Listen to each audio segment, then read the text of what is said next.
Yo qui regarde moi tu m'as l'obéissant la catch qui on voulait Kabosé pour Kabosé me baba français t'es ngablo on Kabosé pour nga baba so abi nze moi mi regarde moi mais mon kolta mi nze mon français maluba na kati sate. Oh bon vu que j'étais à passant aussi na kipé pena atena bon Kabosé est bon français Kabosé baba français oh alors français bien le genre Kabosé ah oko c'est mon point niko bobe bana fort ina yo ngablo ça ngablo ça ala nanga fi nga Kabosé bobe bana bobe wa ino makasi. Ah ça les fera côté ni bakou on a même laissé le qu'on a vu côté bakou pour quand tout comme manette la coste va nous signer un contrat faux français ah biso qui m'a OK c'est pas foot ma bien OK c'est va porter parole à la table qui m'a est-ce qu'il fallait les king ya batu fallait la roi ya batu vous voyez ya banyama fallait ya batu bah JDT bah Kabosé tout fallait roi là bas siko vers roi d'idée la coste je sais de quoi je parle quand je parle à produire bané à produire mais à bomba à beaucoup là bas tu n'as pas les lèvres. Bonjour. Bonjour. Bateau la biso beaucoup là ça veut dire et bien que pesa. Bateau la biso faut bien retenir loco.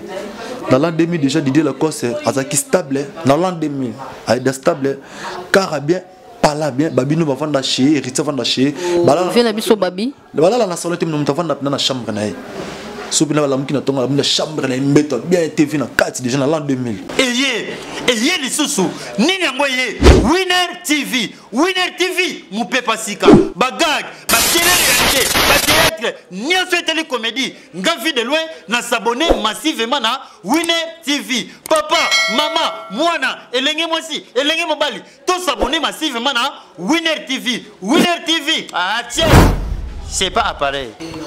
Bonjour, bonsoir, ça dépend. Il y a Herbozuli Bisso, on a dit que vous êtes belle, vous avez Bisso à travers la chaîne Bisso Winner on TV. Vous continuez toujours à s'abonner à la chaîne Bisso, l'émission Nabino Obino Bolingaraming, rencontre des stars présentés par moi-même, bien Kamba les ballons d'or, Babazon la Bamba la baronne, la patronne, Babati qui la Bisso Rara ballon d'or, Bisso vraiment tout guitare sur les terrains, tout en a porté parole, marketing. Il y a Didier Lacoste, Bookshop les Noirs, tout mes canons, Pénan Kosolanaï, qui a dit qui Banzemba Didier Lacoste bétité bimité et les lobos découvrent à travers l'émission Nabiso et bonjour Diane Kamba les ballons d'or de la presse congolaise bonjour na batutu bala na biso na chaîne Bisso Winner One TV aux émissions na différentes heures aux émissions na pourquoi bonsoir aux émissions na Moï bonjour c'est moi Bourgeois les Noirs le directeur chargé marketing à Didier Lacoste en même temps son porte-parole voilà on est là je suis là Diane Kamba est là je suis prêt à répondre à toutes les questions que Diane va me poser je suis là bon mouvement Mouvement ça va déjà bon bonjour à mon patron Didier Lacoste elle me suit depuis quelque part et puis notre pays on a un deuil musique africaine du deuil nous présentons notre sincère condoléance toute la famille Didier Lacoste présente leurs sincères condoléances le plus attristé à la famille biologique de l'icône de la musique africaine notre papa notre vieux notre grand frère Kofi Olomide marché central mon patron il était aussi là il nous a assisté car mon patron sa mère quand il a perdu sa maman tout le monde était présent il y a papa Nabiso Kofi Olomide marché central et puis toute la famille de Lacoste se présente leurs sincères condoléances le plus attristé à la famille biologique qui avait Nabiso Kofi Olomide Quadra Koraman ça va déjà Bisso ça va Diane Kamba je crois tant on a déjà brûlé non va comprendre Ndeni Marambozo Kende Bisso pendant ça va Marambozo Kende très bien artiste avec qui confiné dans le Bumbashi maintenant il est de retour avec nous il est déjà avec nous à Kinshasa ok déjà un mois si je ne me trompe pas depuis Yaki il est déjà avec nous maintenant tout comme un double album c'est là album double étoile mais je vous informe pour le moment tout comme un double album double étoile il a pris encore son frère qui est Africa L'Honneur. Africa L'Honneur c'est un album international où ils en ont 7 titres. Ils ont un album international et si là on peut go déjà. Oh, bien peu bobé international. Bien de bateau bandango. Oh bouche parce que tu es bête que les kings mutabanda qui mais tout le monde on sous pas na bino. Non mon biso déjà sur un album nam so ya c'est par là la solution depuis 2007 patron a déjà été chanson encore chagrin. Chanson chagrin et kotaki tina ba film ba mukeba ba nini cartonaki ils acquis déjà dans un style moins international. C'était déjà une chanson urbaine. Mais Boloba qui est international parce que tu es bien que bino boza makasi na rumba. Boloba qui est international. C'est déjà beta marawana, bateau baby musique déjà ba différence. On dit que déjà depuis si on est dans compagnie, on a après la bête internationale, la bête chanson internationale. Depuis on a déjà 2007, on a déjà dans le bang. Bah déjà baby musique. Bah c'est là tu vas informer, bah tu vas apprendre bah concernant la musique tel qu'on a déjà. Il faut déjà se parler la solution bima na comprendre le temps dans le bon moment ah oh chanson urbaine on a déjà pointé en doigt donc maintenant le balai que Clovis qui n'a encore contredire ngaté depuis déjà 2017 il a déjà commencé à faire la musique internationale urbaine et puis ce moment on a déjà les gens veulent m'excuser na la chanteur jusqu'à la piste nous comme moi maman et bien on a 2015-16 il y a déjà son chanson déjà urbaine il y a des musiques moins internationales. On se comprend avant même écouter dans le monde de la planète internationale déjà dans la musique alibane dans la France dans la Trust TV alibane déjà écoutaka est-ce que le par demande de la population bah rappeler le sous-patron bah ah mais voix mandeni on to banda mango on trouve les bisons moi dimi ah ce que nini par demande ngamo dans un témoin na chaîne sur YouTube na ba réseaux sociaux comme les patrons.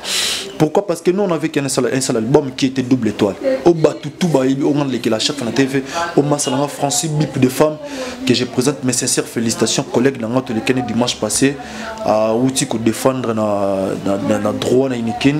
Sincères félicitations à toi mon frère on a cardio na marketing licencié à droit. Félicitations à yo le micro on banga te sur le maître Francis Bip pour sa charger na yo. Voilà. Donc de temps à la TV pour nous le double étoile et à ma grande surprise aussi n'a comporté pour les noirs d'Eni Afrique à l'honneur président banda projet non c'est déjà terminé oh presse parce que tu dans la belle lame soit baby mbamo Afrique à l'honneur mbala moko bazumba moko grounded. Donc grandeur c'est en anglais, en français. Grandeur ça veut dire grandeur en français, c'est en anglais grandeur. Donc dire la cause c'est à Milobel grandeur nabi, ça dit ma grandeur. Elle veut montrer les gens sa grandeur à travers la chanson là Grounded. Ils ont featuring na DJ Calix, il y a Soudaf que j'ai salué soit passant. Na mon maman ma sœur Nathalie Nzimbouba qui depuis Soudaf, mon beau Picho Moui ainsi que mes neveux Benson et Gilles Cal, je vous salue. Tonton vous aime beaucoup. Chanson là Grounded. En prise à qui n'a pas le colo abonné au bête na ba et c'est un cas bongo musique on peut le commis bongo et on aime sur présent Falipe moi nino moi rumba moi occuper mon tokos c'est-à-dire l'idée que c'est déjà dans ma moi azoni siko na bango les sous il y a un piste na ba fanatique na c'est à vous de bien nettoyer vos oreilles vous opena temps yoka vous la décider moi-même j'ai eu le temps na yoki pena musique au patron na sali bien kambali et puis non c'est les bateaux balo na biso vous ne serez jamais déçus et puis j'ai mis ma tête en jeu pas venez couper ma tête mais je vous assure vous ne serez jamais déçus vous allez consommer ça sans modération il a fait un bon boulot il a fait une bonne musique son est bien qualité est bien maloba est bien où il peut permettre papa na bana na pali bazo sans problème ça dit c'est une musique bio sans microbe. J'ai signalé à tous nos fanatiques, vous ne serez jamais déçus. Didier Lacoste, il a fait un bon boulot pour vous servir. Et c'est à vous de bien consommer ça sans modération. Et vous ne serez jamais déçus. L'album Double Étoile, ils ont 10 titres, 3 génériques avec 7 rumba. Tu checkes déjà dans 4 albums Double Étoile, tu as tiré déjà moi 2 tubes dans 4 rumba. Que les caissés n'a sifflé. Et puis tu as petit frère dans le générique, ils ont un coup. Koumoko.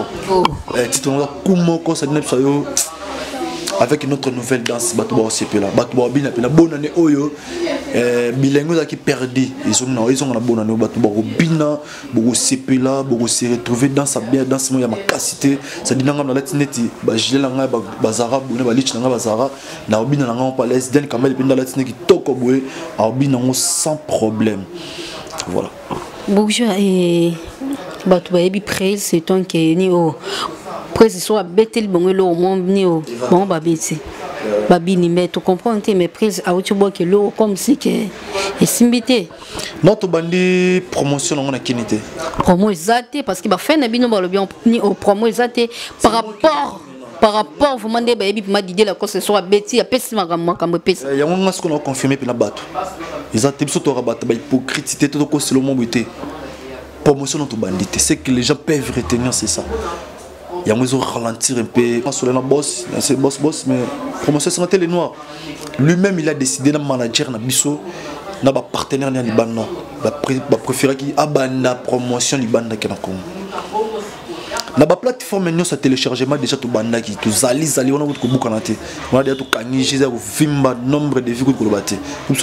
Combien tous ces belés. Combien pour venir comme 8 millions avec quelques millions. C'est pas ils appellent musique. Tu peux faire 8 millions sur des réseaux sociaux, mais sur les terrains de concert, tu vas rater. Mais bonjour, c'est là qui générique. Parce que baby qui dit la cause c'est fort ni au côté générique. Mais générique ni au tout le monde qui est générique est bétamité. Rumba on peut comme si que sifflet au gars qui ont mes promos exactés. Il y a un option na sifflet. Na collé que c'est ni. Na générique tout à l'heure ils a comment encore. Nous sommes notre bandit promotion. Tout bandit sur les réseaux sociaux. Mais promotion bah tout bandit promotion sur la TV non. Il faut les canaux chaîne télévisée. T'es non tout bandit franchement pas. Est-ce que souvent des pénal la chaîne monte les moni collé que c'est non. Dans notre terre, il faut tout média. Dans notre bandit tant que banda promotion par l'année pour comprendre qu'est-ce que dit la Costa fait. Pourquoi il était absent? Il y a une raison qui a fait qu'il soit absent. Il y a une raison, il y a Moussala ou tout ça. Parce que alors que ça va tout savoir faire né des plisses. Tant qu'on habite double étoile, cela veut dire qu'il a encore doublé sa façon de faire la musique. Il a doublé son savoir-faire. Bah tu vas comprendre, on va taper que Didier Lacoste, c'est vrai dans la raison pour doubler Moussala. Oui, je vais te dire que Didier Lacoste c'est la musique parce que comme si à Koukane peut en ôter. Maman.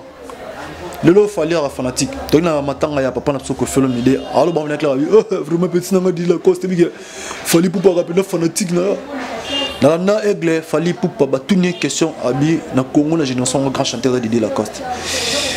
Cela veut dire quoi? Didier Lacoste elle n'a rien à prouver pour le moment maman.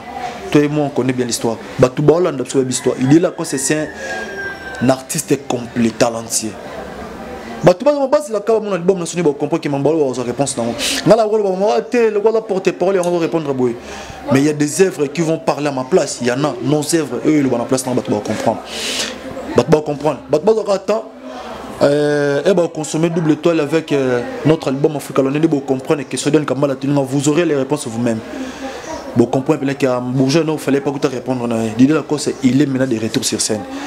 Tout la pandémie non pandémie et quand qui m'a cambutu mais bah tu vas zélifier na bon Didier Lacoste bête le bon ta live mais tout le monde appelle live bah ça là qui ont déjà c'est bon papa chéri pas ça la live bah mais c'est pas de bien qu'on va célébrer ba acoustique est-ce que bah fan bino de bando zelango bah fan c'est ce que bando zelango yango to bingisa les 31 bah c'est ce que live il y a acoustique il y a studio bah ba bangate bah c'est ce que live il y a le 31 octobre l'espace fiston tout qu'on a MDD live il y a ça quand sous quand la live ou les ba acoustique dans la TV sous quand la live ou bien vous vendez beaucoup na aoye mbezate ke ba régler la son abokete aoye mba fara na bango et on a invité ba fanatique nyonso Didier Lacoste le 31 octobre venez nombreux dans espace fiston tout coup MDD na route à Mikondo on a non l'aéroport ils a 4 mois au Bungate et puis là il y a l'événement indice à la kaka ça dit Didier Lacoste il est maintenant de retour sur scène. C'était quoi pandémie parcours qui sont dans la voyage au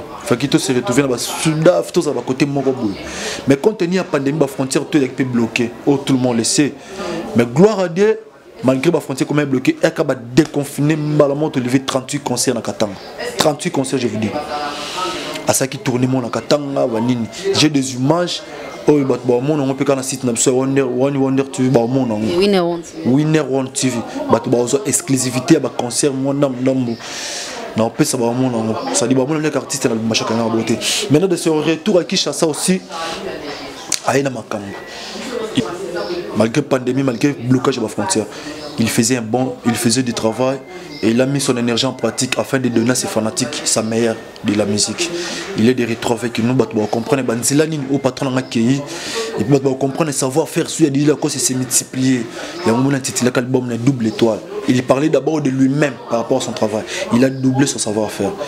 donc double étoile ils ont comprendre dimension bon on a clip boyoka son boyoka yembeli muto ayemba na virgule aussi c'est déjà la costa aussi la monde mutameme la sika na musique ko aussi la ndé parce que ngamo pe na benga kae et na benga vie abisinga ke no balado na kangami ba côté kuna voilà donc pandémie quand même te sala qui ils ont ça mambuka biso pété parce que ok c'est belé et c'est là que pandémie mais non seulement quand la musique presque na activité ne ce qui suspendit il y a c'est là que ralentir un peu ma cambo donc ni c'était ça mais le lot déjà au bah si déjà bah si d'accord comme on sur double étoile bah si peut quoi les Africa l'honneur tout bête concert au fait tout bêta activité ne ce qui suspendit voilà la raison pour laquelle tu mets quelqu'un peu et mais quelqu'un peut bloquer biso même la promotion mais gloire à Dieu pandémie on va tout souba quand même là pays msou ba bête mais biso na province toi là qui te livrer presque 38 concerts tout ça les tourner à Katanga artiste c'est quoi bino ya nini te libanda te et là libanda c'est un concert on avait aussi c'était prévu de mettre libanda tout dans la Afrique ici on a mboka ba akanga meka emo bina ba OK c'est mobimba ba kimite ah biso ba kimate OK c'est ba futa ma bien OK c'est ba porter parole à la table ba kimane parce que to kanisa nio parce que to mona belé pe ba kimaki o pe ba kongo nio o pe ba kanga me kuna ke ba kimena bon pe on a bango puis la comparaison n'est pas raison on a bango puis bato ba kimena bana ba raison ba kimela ki biso mission soit monter au kimana lubumbashi bana ba voyage aux États-Unis tona ba voyage au Côte d'Ivoire tona ba voyage ya ba Cameroun tona c'est que so ba ke kuna ne ba kima ne mo ba kimiza été ah bo biso mamba okima o den kamba les finances à la claire et banango depuis la nuit des temps papa chéri ba wira ba kimena bo très vite bouge ba bota la biso ba imam no ba musicien papa chéri ba Blaise Boula ba Dolph ba vina so wira ensemble ba kimara petit te vieux wira dans la mission te ba salando orchestre président qui était le président de l'orchestre te le bon misa oh quand même on a beaucoup répondre là le président orchestre wingi pena mo qui était le président évidemment na apprendre bato ko na so na apprendre te ba yebi c'était papa chéri vice président Dolph Dominguez alors qui secrétaire président de ce comité chapeauta président qui est le numéro 1 de l'orchestre c'était lui le patron de l'orchestre Wenge ba mission ba wera ba fande ba Blaise Boula ba Dolph ba Didier Massela ba bonjour Didier la concerne Kambale. Voilà, et nous signaler que nous sommes en direct avec Bourgeois, hein, Bourgeois les Noirs, quoi. Bourgeois et tu me connais un peu dans le Kobeta, non, ma solo, non, Didier Lacoste, non. Il faudrait, Mikolo, tu as Mikolo, Linkos, c'est significatif. Linkos, c'est-à-dire dans Lyon. Linkos, c'est à Lyon. Didier Lacoste, l'idée Linkos, Mouketonga. Les roitiers, hein. Il y a des roitiers. Voilà, dia vina sona wira yimta ka kwa ya manyama ya batuté banyama et donc ba nyama ne sona ba Congo central na ba kingakati ba nini oh le king fallait roi c'est est-ce que fallait le king ya batu fallait roi ya batu vieux ya banyama fallait ya batu ça dit ba ferré ba JDT ba kabo c'est tout fallait roi na bango siko veille roi Didier Lacoste. Bourgeois, et toi qui as la polémique, et Bourgeois, on a une polémique, tu es Kambale yebi. Bourgeois, et toi mais quand même un peu non solo, non ma solo y avait une émission Didier Lacoste. Et les solos on peut déjà tout solo, on déjà mais tout le monde est sous ma casse parce que tout le monde qui vient à biso au faire rigola alors bah qu'il faut ça bandigoni ba collègue qui ya wenge mais comme si que Didier Lacoste ni au salaté. Idée au moment c'est une bonne idée, c'est vraiment une idée appréciée, acclamée même. Et puis je salue le président Ferregola, les padres de Jésus de Niance, Montoyambo, Bakombole Ribélé, M. Kimi, Nikaboronina, les padres. Et chez Talongola, comment Jésus? Alors moi Jésus, Atika qui c'est, Arma chrétien, les padres. Oh, vous êtes là, oh, Azana qui c'est? Pardon? Azana qui c'est? Non, Soli bon. Kasio biatika. Te non bakombo. Nabi ala racheta yebsanga comment Jésus de Niance na bien comment Jésus voilà Jésus de Niance le padre Montoyambo Nikaboronina Katujolozi c'est tout on a yi na pesi mbote même en production pe na biso to bien entier je sais de quoi je parle quand je parle à produire bané à produire mais à bomba à bokola ba tu n'as pas les lèvres bonjour bonjour bato la biso ko bokola ça veut dire ebi ke pesara bato ba hôtel biso faut retenir loko dans l'an 2000 déjà Didier Lacoste azaki stable dans l'an 2000 aida stable car bien pas là bien babino va vendre chez héritier vendre chez bala na biso babi bala la salon te mta vendre na chambre na ye sopi na la mukina tonga na chambre na mbeto bien TV na 4 déjà dans l'an 2000 bourgeois mambo bana soki lelo wata yo ki on yeba te ke epezelo to dito nani to vient na biso babi big bro na pesi mbote ça dit nga so les rappel na sepela po bango moko ndi babeta masolo na ba TV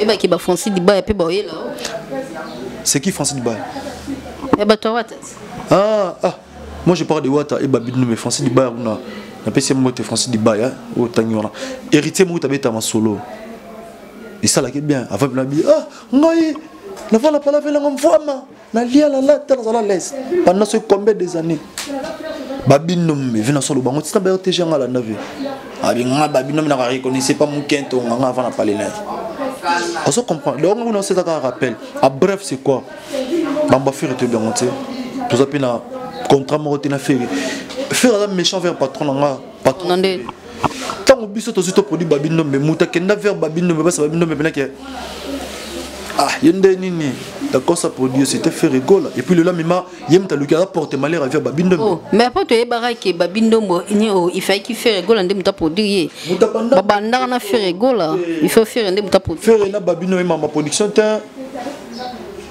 quand des batadiam ba faire baloba y a production ta mamuya bakende ba voix bon moi je parle pas de faire rigolo parce que je suis le porte-parole de Didier Lacoste je parle pas de faire rigolo mais dis-moi éclairci batna le cambo bisoto tilolo na maison de production na $50,000 na $58,000 ya Didier Lacoste kangama pour na babindombe mais oui tout le monde laisse na ba fiche ma mutu $58,000 kangama ba tout ba yebi fela nga babindomba yebi président faire rigolo yebi nani bourgeois les noirs je na biso nani je na biso Didier Lacoste alinga inde asunga master na ye toke ko produire et là il y a une production biso dans la maison de production nene Delta production tout ça maman la maison de production d'un kamba logo za idée produit de combien de personnes tant des artistes mais banité pardon et banité bébé on te bat bébé est victime enfin li poupa na ya nani par DJ Viri ça produit là oui ba te belé Batiesco Baninita Morabs Ninita Banwa oh Anita Morabs maman Batiesco produire Rebo oui voilà ce que dit la cause banda maman là Delta production banda kuta vend ba F victime ça là il y a fait Ranine il y a fait il a reçu qui peut Fego on dit dans reçu qui Fego il y a ba tchara faire rigolo ça dit biso déjà toi na mambo kala ya production le long sur la côté administratif l'administration sur la calamité de produit pour produire combien les personnes banana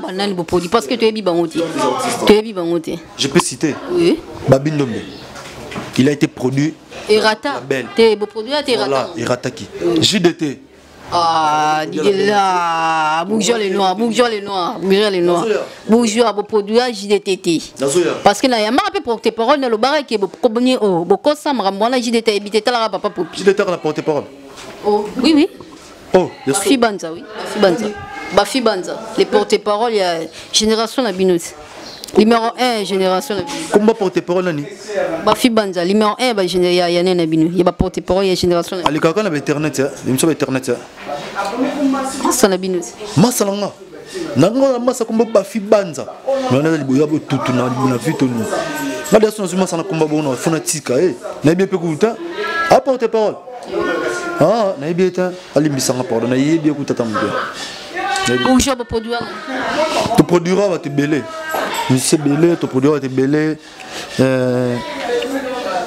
patron na moi c'est ce produisant même si ce produisant album na ba disque na to produire fitingo kala allez na mine c'est dit là que c'est que les producteurs Tiburon c'est mon peu Grunded c'est dit Grunded c'est déjà que c'est que les mais pour la bino mais produire batouté c'est ça pour produire batouté non oui non nous vraiment babima vraiment bino produire babimate parce que c'était quoi respect contrat puis quelque part ils ont la quitté parce que bon la bino na mbongoté voilà et to comme la biso ko ta renvoie moi parce que basa la bongoté babani o ba ben na bongoté te biso ce que tona production moi ya le ngete ke azu petit mo pour bambaka yo comme si te biso bongo te tozana tout non bouger pour produire la bien parce que maison production so dani bato to bana on te mettre na kité yango prise ngai beaucoup plus ça s'occuper non makamna ye moko non biso moto on a double étoile l'Afrique à l'honneur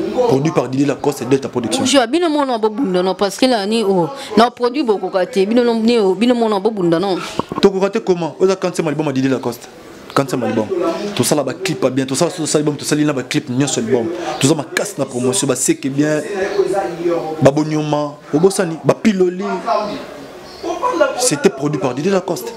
Open Afrique à l'honneur, double étoile. Maman, c'est pas facile de faire double album à la fois. Et suis ça comme tout, tout à coup ça va être. Bah tout le monde qui a retenu ba comboté bon de te faire rigoler. Album le soka harmonia banda projet en 2014 style lo. Style lo. Vous comprenez? Je to comme na biso ko chité et message noni na ba fan na yo. Ba fanatique na biso ba lingara Didier Lacoste au bolanda so pardon les mots bolanda winner. Winner One TV si ça bien oyo. Album la Bino, artiste Samuel Didier Lacoste, il est déjà avec nous à Kinshasa, mais il se prépare pour un événement où il s'est déroulé le 31 octobre, n'est-ce pas, Fiston Ituku MD2, na route Mikondo. Il nous a manqué tant, a manqué la Bino dans personnel là, menez avec nous. Bah tu vas aller comme ça bête en char ou bien tout le monde après le 31 octobre. Tout le monde va concert à concurrence là-bas tout est. Parce qu'on a double concert, il y a Village chez Temba les mois prochains. Date ils en ont fixé. Mais on a double concert. Double concert. Il y a Village chez Temba. Au Batouba s'attendre c'est pour les mois prochains. Et après le Village chez Temba, patron en avion aux États-Unis. Avec ça la continuité à clip. Il y a Afrique à l'honneur. Alors on Paris nesco mamozolo ba promotion. Ah ba na onsko libanda. Alors on Paris to bandisco promotion double étoile en Afrique à l'honneur aux albums internationaux. Double étoile les a 100% rumba. Il y en a 10 titres dans le bandi bandeli. 7 rumba avec 3 génériques. Donc tu vas s'abonner déjà dans la chaîne sur YouTube, dans Instagram, Didier Lacoste officiel, dans la chaîne YouTube, Didier Lacoste officiel, dans la page na Facebook, Didier Lacoste met l'esprit, esprit à combien on a ST, et comment on a X, EXPRIT. Didier Lacoste, vous aurez des actualités, on a en émission, vous les aurez précisément dans la chaîne sur YouTube, vous avez l'intégralité, le clip, on a le lobby, Grounded, il y a un clip, il y a l'album lancé à Afrique à l'honneur international, c'est Flena que les caissés, Nina, Kumoko za générique, que les caissés, c'est Fleza Rumba, et un album lancé à double étoile, abonnez-vous massivement dans la chaîne sur YouTube, je réponds encore, Didier Lacoste officiel, dans Instagram, Didier Lacoste officiel, dans Instagram, Didier Lacoste met l'esprit, dans Facebook, abonnez-vous massivement. Et voilà, on a fait Moko du coup. Bonjour, c'est là, non, pardon. Et c'est comme si il y avait des gens français, le roi n'a fait rigoler, regarde, moi, on est fallu pour pas utiliser notre dame. Au moins, tu as un français, mais le bâté, mais le bezate. Tu sais, le français, tu vas yembi, mais le bâté. Ok, regarde-moi. Regarde-moi. Il y a Nani à Kabou. Ah, il y a fait. Abet, regarde-moi. Non, yo comme bourgeois. Bourgeois la tigina. Il y a Kabouset. Il y a Kabouset. Oh, il y a les pas de graisse. Ah. Pour faire rigoler, c'est que le roi d'après des affaires rigoler, c'est que non, yo comme. Regarde-moi. Mais on va essayer de cabosser pour nous. Au cabo, là, les moments regarde moi bimé, bah tant que comboté on a évité. On t'a aimé moi malobésate, encore lobaté, français moi pas. Ah nani, bourgeois, bah t'as la bisu. Yo qui regarde moi là, yo qui regarde moi t'es malobésant la cature qui on. Vous voulez cabosser pour cabosser m'te baba français, t'es ngablo on cabosser. Pour nous que bah t'es soit bi, dis moi mi regarde moi mais mon col t'as aimé dis moi français malobana katisate. Oh bon vu que j'étais à passant aussi. Nakipé pena bon Kabosé est bon français Kabosé baba français oh alors français est bien le chien Kabosé ah oko c'est mon point niko bobe bana fort ina yo ngam ça ok ngam ça ça ala nanga vient Kabosé bobe bana bobe o ino makasi ah ça les fort ko tandi ba cour ngapé na selo ko na fi ko to ba cour po kala toto ko maniti bala coste ba no sini ba contrat faux français. Bonjour voilà plus ça m'a non pas pardon parce que celui de lundi polémique dans 4 mois là c'est un caméraman Trésor. Trésor Voizo, la poutine de la presse congolaise derrière la caméra. Trésor Voizo, Massalangaï, l'homme a tout quand on est même taille n'a les caméras qui ne t'intirent. L'homme a 1m80, Jomo est bien propre. N'a pas simboté na Clovis qui n'a la crème des barreaux depuis Angola. N'a pas simboté na Mastanga Floride Badi Banga depuis fruit de ces garçons paisibles. N'a pas simboté à ma sœur que j'aime beaucoup depuis Soudaf. Nathalie Nzimbo Bakidi. N'a pas simboté na Bof Nanga Bogar Pichongo depuis Afrique du Sud. N'a Meneve Benson et Gédical. N'a pas simboté na Massalanga Gireste Boutel depuis Turquie. N'a pas simboté na Massalanga Kadhafi Lengi depuis Londres. À mon jeune frère Acclame Lengi Musée. Boss Life depuis Paris, à mon vieux Landry Lengi depuis Paris, n'a pas simboté na fait dans code d'Atubouté depuis États-Unis, là où repose la confiance de maman Sandra Kabassel depuis États-Unis, mon vieux Nyon Atubouté depuis Paris, n'a pas simboté na simboté na Angola na Turquie na Aristote Pandi depuis Turquie, c'est mon fils Aristote Pandi mon nom depuis Turquie pour Bolata Kitoko. Bobi ma légal roi bourgeois noir. Vous contactez Aristote, Bobi est dans Facebook, Aristote Pandi Mounongo depuis Turquie. Na pesimbote na ma sœur jumelle Angèle Timba la fille Android à mes neveux. Archange Amanès Tournay, mon enfant Bradel Mounongo que j'aime beaucoup. À mon frère Christian Bikouma les présidents de tous les beaux garçons. Mon petit frère Maître Bogar Jansi Mounongo, l'homme à 80 mètres, l'homme à 2 mètres plutôt. À ma sœur c'est la mythe, notre cadette, mon vieux homme sage de la maison, Moutomou Faustin Chadeur, le génie de la maison. À notre aîné Ange Mongolo, à mon papa que j'aime beaucoup, mon papa biologique, bonne guérison à toi, papa, longue vie, Jamon Nongo, Noya Bourgeois les Noirs, papa, bonne guérison à toi. Bon rétablissement, Zambachal beaucoup restauré santé à 100%. Nous tes enfants, Tolingi ou Mingi, on a besoin de toi. Tout ce qu'on a papa, Zambaba te la pisse sous ma casse longue vie, que tu sois si béni.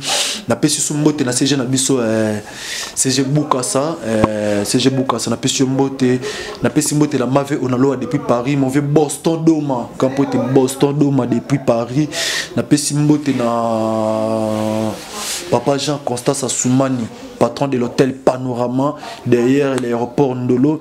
Na pesimbote makasi na Aïda Sita depuis Brazzaville, na pesimbote na Richard Nzoloko depuis Pont-Noir, sans oublier Tresindala et bon guérison mon ami héritier Mumbanga super mec. Na pesimbote na Fallon Semo, la fille Android.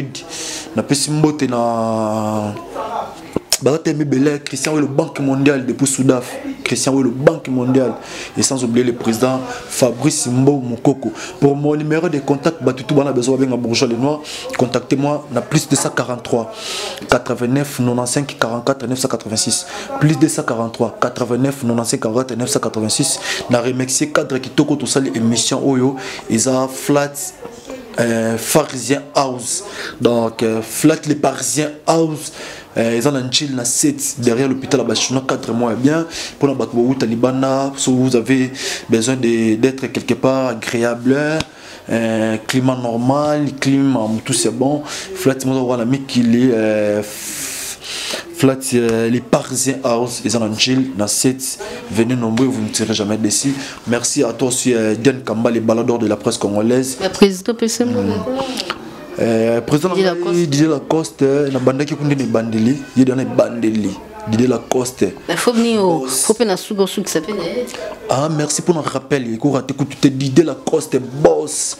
On a bien Likos, c'est-à-dire, on a bien Likos, Didier Likos. Double étoile, l'homme de sifflet, école les Kesseni. Mon papa, merci pour tout. Nous sommes là pour nous. Si vous avez bourgeois les noirs, c'est grâce à mon papa Didier Lacoste. Papa, vous avez kanisi moi en année, dans ce plan. Voilà, merci d'avoir tout.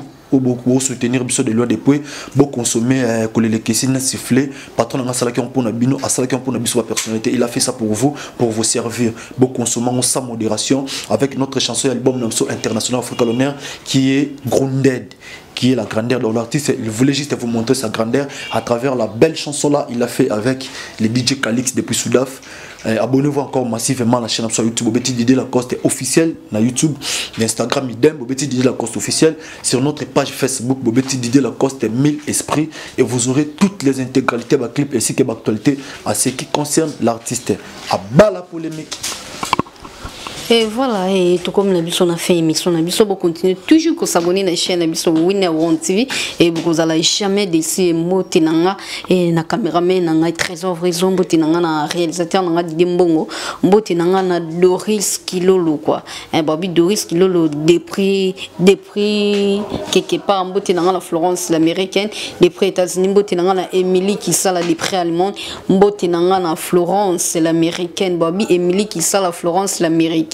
Babi lila qui sala quoi mbote nanga na batutu e mbote nanga na die qui sala mbote nanga na Patrick qui sala mbote nanga na maman na ngai mbote nanga na maman la dimonde mbote nanga na papa yanga quoi papa nanga Bosiza Kambali mon colonel quoi mon papa mbote nanga batutu balanda qui biso continuer toujours que s'abonner na chaîne biso Winner One TV vous allez jamais décider c'était vraiment trésor soit pendant non, c'est un fanatique sur l'idée de la Coste, sur la bonne musique. Vous allez vous me suivez partout dans le monde. Abonnez-vous massivement à la chaîne Winner One TV. Ça dit Sabino, vos actualités bien qu'attendez sur l'île. Vous ne serez jamais déçus. Si vous voulez être informé sur le plan culturel, abonnez-vous massivement à notre site Winner One TV. Vous ne serez jamais déçus. Vous aurez ma précision info concernant vos artistes que vous aimez beaucoup. Merci encore une fois. Bye bye. On vous aime beaucoup. Bye.